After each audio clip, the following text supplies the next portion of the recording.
Now that Joe Reardon recently announced he is stepping down after years on the job, this week was the filing deadline for candidates seeking to succeed Reardon.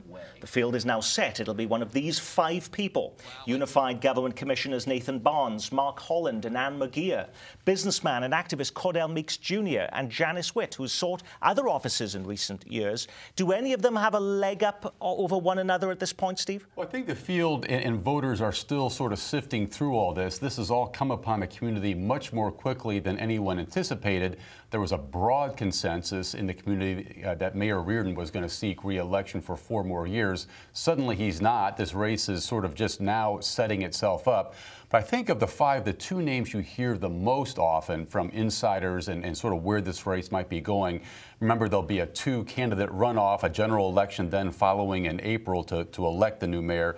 You hear mostly about Anne McGeer and Mark Holland, 2 sitting commissioners who seem to have an early leg up in this race. If that may not prove to be the case once the primary comes and goes, but that's the early sounding on this race. Is Mayor Reardon going to be endorsing one of these candidates? Is he favoring one of these candidates? He has not said anything publicly, and he may not. Sort of the insider buzz is that he's an ally of Mark Holland's going forward, who served on the commission with him for a number of years. Well, actually, the buzz early on was that he waited, Joe Reardon, to make his announcement until the very end to try and clear a path for Mark Holland so that there wouldn't be a field the size that it was. And then the word got out, and so now you have 5 people in a primary, which complicates the picture a little bit because the turnout in a primary, particularly a spring primary, isn't very big to begin with, and then Wyandotte County. So, so whether he'll endorse Mark Holland or not is not clear. There is, though, some antipathy, I'm told, between Joe Reardon and Anne McGeer because of things that have happened on the commission over time.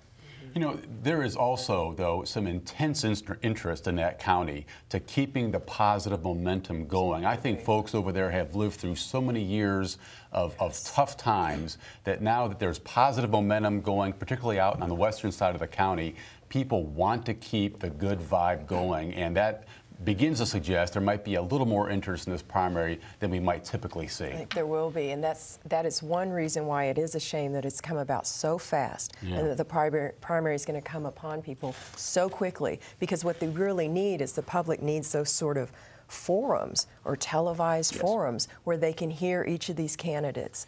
Okay, we'll make a commitment on this program to bring the candidates in, and I know you will on Up to Date as well, you bet. And the Star will be doing profiles. Of course. Absolutely. Of course. Grab. Group hug.